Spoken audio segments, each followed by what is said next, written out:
আমার যুবক ভাইয়েরা, আল্লাহর হাবিব বললেন, সাহাবীরে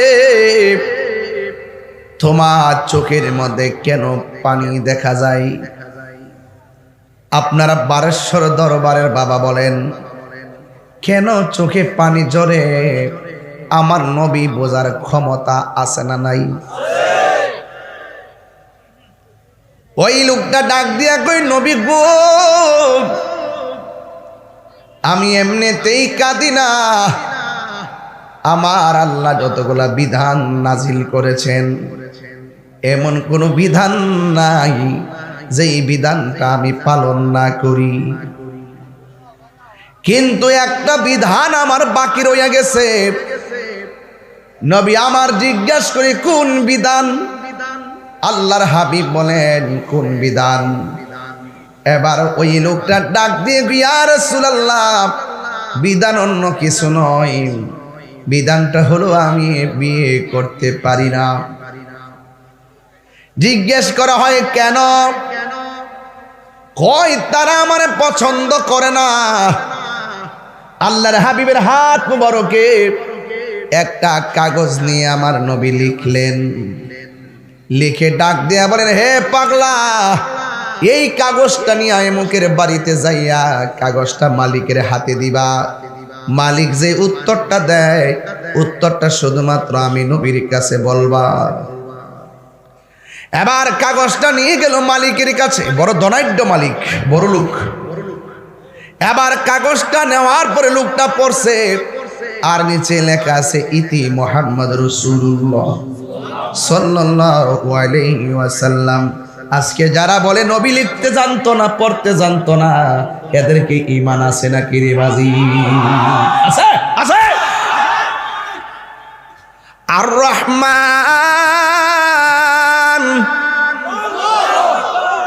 আল্লামাল কুরআন খালাকাল ইনসান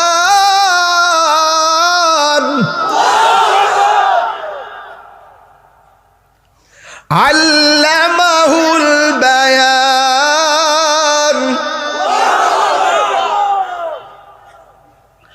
আল্লাহ রাব্বুল আলামিন হলো রহমান, আল্লামাল কুরআন, যিনি শিক্ষা দিয়েছেন কোরআন।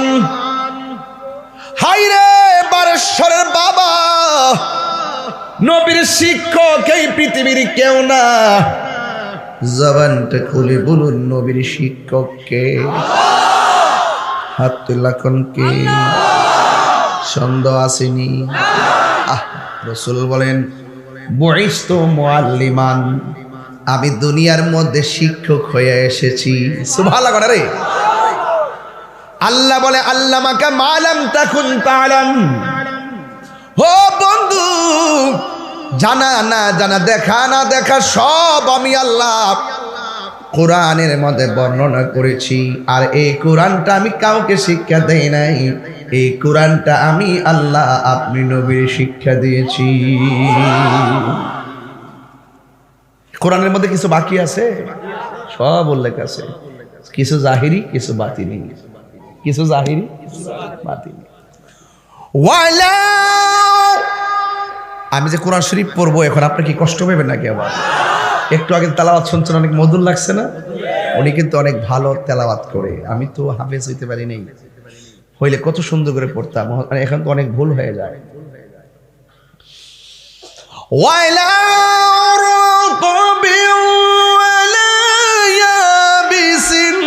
ইল্লা ফি কিতাবিম মুবিন।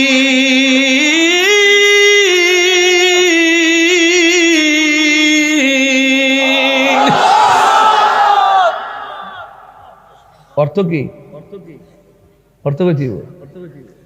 এমন কোন সূক্ষ্ম কণা নাই যে কোরআনের মধ্যে বর্ণনা করে নাই। সূক্ষ্ম একটা কণার কত কোরআনে আছে। আর এই কোরআনের সূক্ষ্ম বলি আর বড় বলি, গোপন বলি আর জাহিরি বলি, সব এলেম আমার নবীর সিনার মধ্যে ঢেলে দিয়েছেন কে? ওয়াজ বুঝে না, নবী লিখতে জানতো না। হাজি ভাই, আমাকে একটা খিটখিটে মেজাজ মারাত্মক, মানে হক কথাটা যে কেউ গোপন করে আমার রাগ উঠে। যেমন ওই দিন দেখলাম একটা কাফেলা পাঠাইছে এক বাড়িতে, যায় মহিলা কইতাছে হাসর মাঠে আল্লাহ জিগাইব তোমার দুনিয়াতে প্রতীক আছেন কোনটা। আপনি কর, আপনি বিবেক কি কয় এটা জিগাইব যে প্রতীক আছেন কোনটা জিগাইব?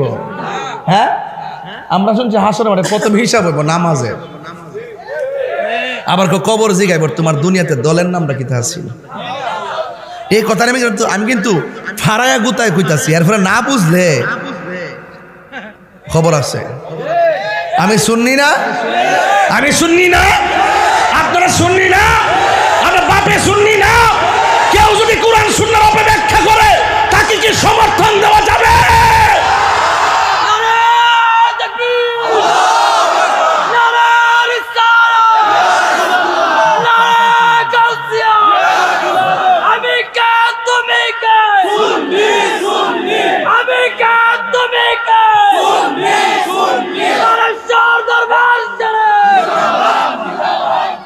আওয়াজ করে কোন নবীর শিক্ষককে? তাহলে আল্লাহ যারা শিক্ষা দিয়েছে কোনো কিছু কি বাকি আছে নাকি রে বাজি? আবার কেমন কথা, কেন নবী লিখতে জানতেন না, পড়তে জানতেন না, উনি একবারে শিক্ষিত, ওনার শিক্ষার সার্টিফিকেট অভাব নাই, শুদ্ধ কথা বলে। এই নীল, এই নীল, এই নীল,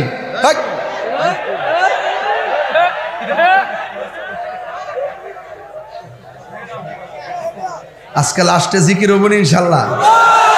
এ আমার ফুলা ভান্ডি করে, ফুলা ভান্ডি আসি নে, এই সমমত ভাবা যাইবনি, ভাবা যাইবনি, যা কইছি তা বুঝতেছেন না আপনারা? আলহামদুলিল্লাহ কন বুঝালো টিহার সাথে ইমানের দাম বহুত বেশি। আমরা বান্ডেল ভাইয়া ইমান বিক্রি করতাম না, কথা কোন ঠিক না বেঠে? আর ভাইয়ারা সাবধান থাকবেন, সাবধান।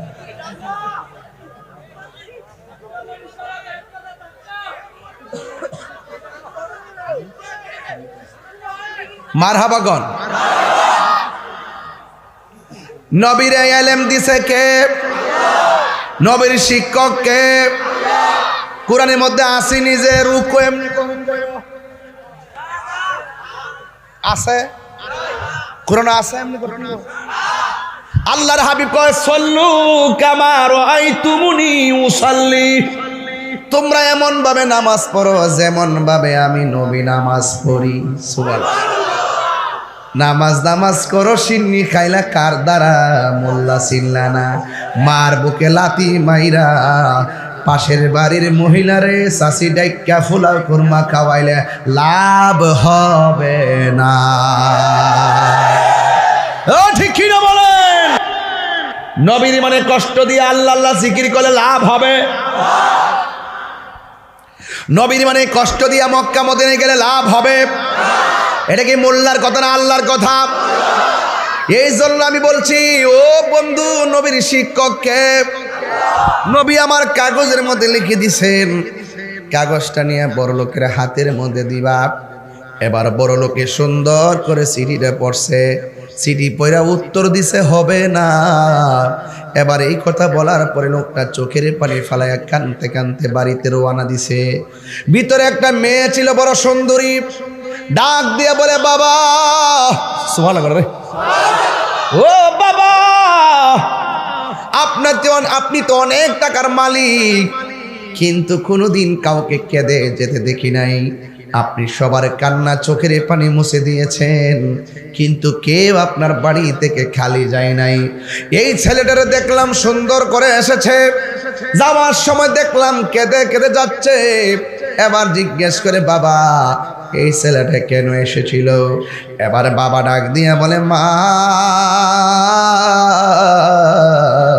ও মা গো, তুমি জানো না এই ছেলেটা নবীর পক্ষ থেকে একটা কাগজ নিয়ে এসেছে।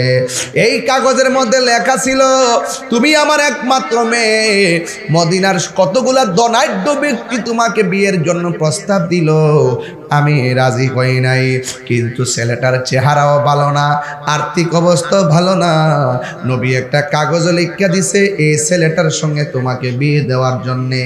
আমি বলেছি এটা কোনোভাবে সম্ভব না। ও মা, ও মা, তুমি বলো এত কালো ছেলে, টাকা নাই পয়সা নাই, তার সঙ্গে কি তোমার বিয়ে যায়? মেয়েটা বলে যাই। পুরাই অঙ্গ দেখায় কারে গো। না না, এদিকে যাইতাম না, গেলে পাগলে যাবেন গান। না না না, আগে এগুলা গাইছি, এখন আর গাই না রে, গাই না। এই ডাব্লিউদের কারণে অনেক কিছু চাইলেও পারি না, ঠিক না রে বাবা? এ বাবা, মেয়েটা কো যাই না, ও বাবা যাই। এবার মেয়েটাকে বাবা ফি আই সুরাতি মাশা আরাকাবাক, আল্লাহ যেমনে চাইছে বান্দারে বানাইছে। আপনি তো ডিজাইনার না, ওই লোকটার ডিজাইনার হলো একজন। জবান খুলে বলুন তিনি কে? না যায় না, আমি বড় লোক, সমাজে আমার একটা ভাব আছে, সমাজে আমার একটা অবস্থান আছে। তুমিও বড় সুন্দরী, তোমাকে বিয়ে করার জন্য কোটিপতি আসছে, আমি দেই নাই। আর তুমি কেমনে তাকে দেখে রাজি হইয়া গেলাম? মেয়েটা ডাক দিয়ে কে, আব্বা আপনার চেহারা একরকম, পাশের বাড়ির চেহারার মানুষটা আর একরকম, আমি আপনার মেয়েটা একরকম, পাশের বাড়ির মেয়েটা আর একরকম। ও বাবা, আপনি আমার বলছেন ছেলের সঙ্গে আমার বিয়ে যায় কিনা? আমি বলছি যাই। কেন? মেয়েটা ডাক দিয়ে কে, বাবা আমার মতো এত সৌভাগ্যবতী কে আছে যার বিয়ের প্রস্তাবকারী রহমাতুল লিল আলামিন। আল্লাহু আকবার বলেন। আরে বেটা, সে মুসি হোক, রিক্সাওয়ালা হোক, কোদাল দিয়ে মাটি কাটনেওয়ালা হোক, অশিক্ষিত হোক, সেলুনে চুল কাটে হোক, আমি যখন দেখব তার অন্তরে নবীর প্রেম আছে, আমি তার পায়ের ধুলাবালি আমার জিহ্বা দিয়ে পরিষ্কার করে দিব। রাইট? এই মনোমানসিকতা আপনাদের আছে? আরে আছে। মেয়েটা বলে বাবা যায়। খুব মনোযোগ, আব্বারা লক্ষ্মী, আমি অনেক গুরুত্বপূর্ণ একটা জায়গায় যাব। এবার মেয়েটা বলে যাই। ও মা যায় না। মেয়েটা কয় বাবা আমার মতো এত সৌভাগ্যবতী আর কে আছে রে যার বিয়ের প্রস্তাবকারী হলো রহমাতুল লিল আলামিন। ও বাবা দৌড় দেন, দৌড় দেন। ছেলে যদি যাইয়া নবীরে শুধু বইলা ফালাই, আপনি রাজি হন নাই, আপনার আমার জীবন ধ্বংস হইয়া যাবে। এবার ছেলেটা বাড়িতে যাইতেছে, মেয়ের বাবাও পিছন পিছন একটা দৌড় দিছে। নবীর কাছে যাইয়া বলে, ইয়া রাসূলুল্লাহ, নবী গো, ও মায়ের নবী, আমি বিয়েতে রাজি ছিলাম না, এখন আমিও রাজি, আমার মেয়েটাও রাজি। এবার নবী আমার ডাক দিয়া কে, ও সালাবা, ও সালাবা, তুমি যে বিয়ে করবা ঘরের মধ্যে কি আছে?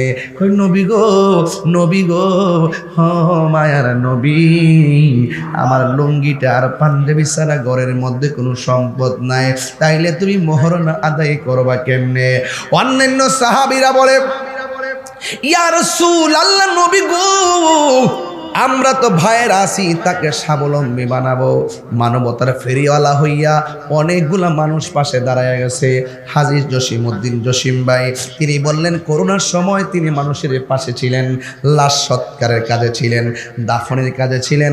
আবার যখন বন্যা এসেছে তিনি বলেছেন পায়ে হেঁটে হেঁটে মানুষের দ্বারা দ্বারে তিনি উপস্থিত ছিলেন। একটা কথা মনে রাখবেন, humanity is the very important element for our life. ইসলামের অনেকগুলো অর্থ আছে, এর মধ্যে একটা অর্থ হলো মানবতা। একটা মেয়ের বিয়ে হয় না, গোপনে যাইয়া তার ঘরের মধ্যে 5,000 টাকা দিবেন, দিয়া বলবেন নেও দিয়ে গেলাম, এই টাকাটা কাউরে কইেন না, কইলে মেয়েটা বড় লজ্জা পাইব। প্রথম রাত্রে যায় বলবেন নো, আমি 10,000 টাকা দিয়ে গেলাম।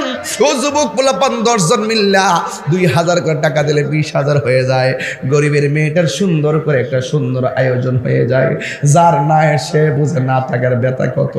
আপনার কাছে আছে দেখে আপনি বুঝেন না, যার না এসে বুঝে ব্যথা কত। এবার ছেলেরা ডাক দিয়ে নবী গো, আমরা তো আছি, আমরা সবাই মিলে চাল আবার দিয়ে দিব। এবার অনেকগুলা টাকা তুললেন। এই মুহূর্তে এবার চাল আবার বিয়ের বাজার করার জন্য মার্কেটে চলে গেলেন। যাইয়া সুন্দর করে মার্কেটে যাইয়া বাজারগুলো করার জন্য সব রেডি করলেন। যেই মাত্র টাকাগুলো রেডি হলো আর টাকাগুলা দেওয়ার সময় হলো, হঠাৎ করে চাল আবার কানের মধ্যে একটা আরবি আওয়াজ আসলো, হাইয়া আলাল জিহাদ।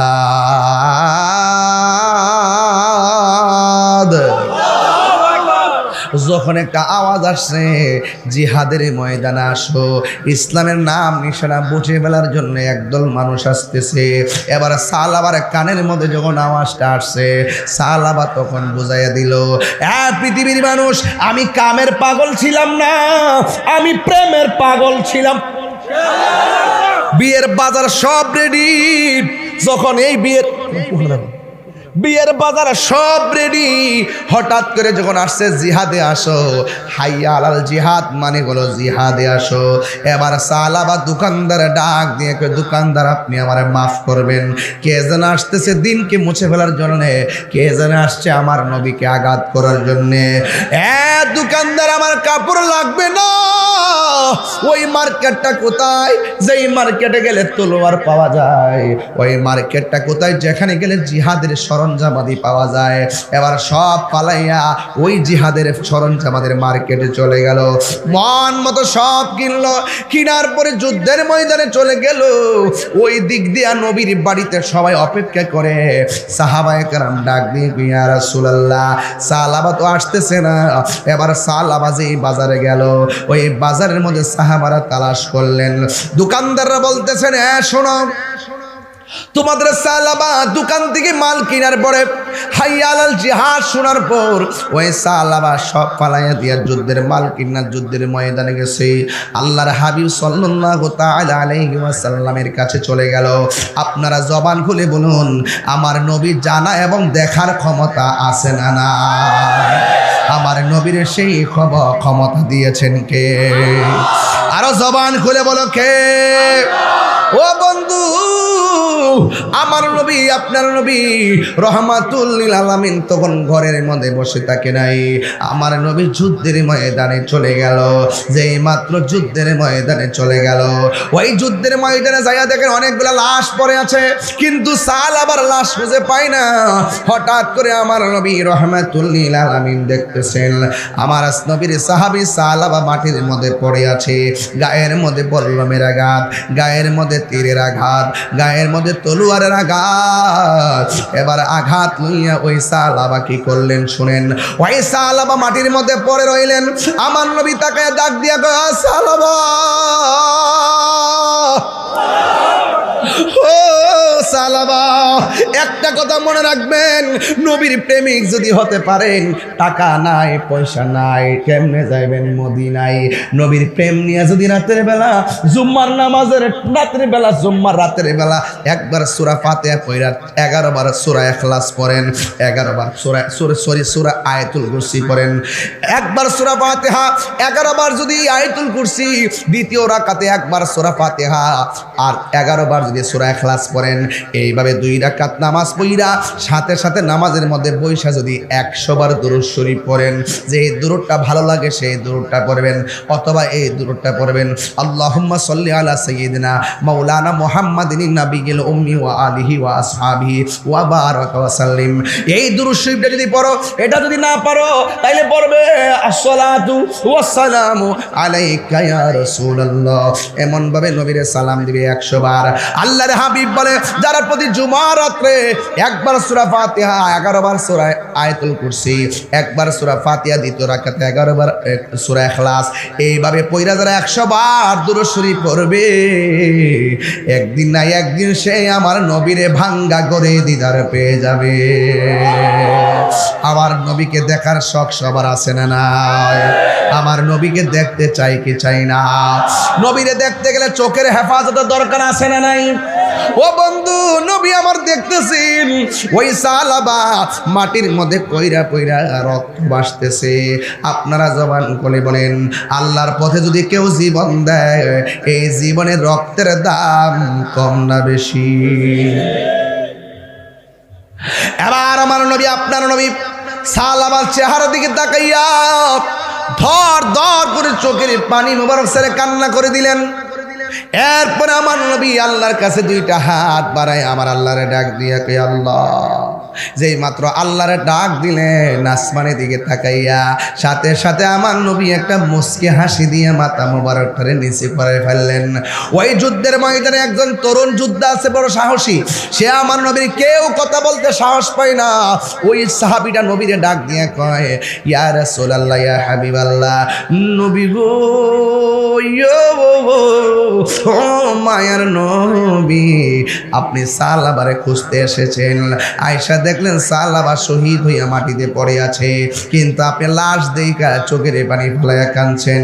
আমরা মনে করতেছি আপনার মায়া লাগছে, এই জন্য কাঁদছেন, কিন্তু আমাদের কাছে অদ্ভুত লেগেছে, আপনি আসমানের দিকে তাকাইয়া মুস্কি মুস্কি হাসি দিলেন কেন?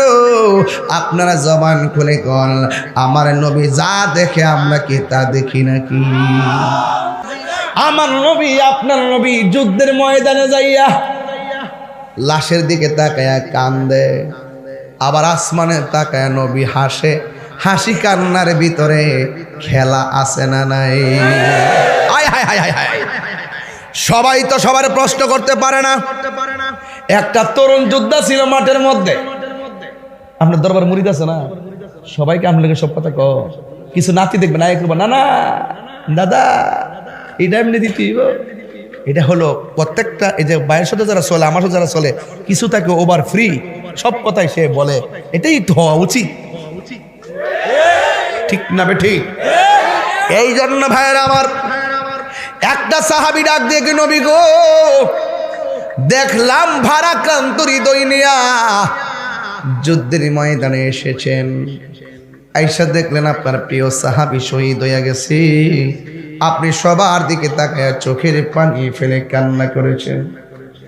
আর আমরা দেখেছি আসমানের দিকে আল্লাহর কাছে কি যেন নালিশ দিতে যাইয়া আপনি দেখলাম চোখের পানি ফেলে কান্না করেন নাই, মুস্কি হাসি দিয়া মাথা মোবারকটারে নিচু করে ফেলেছেন। তার কারণ কি?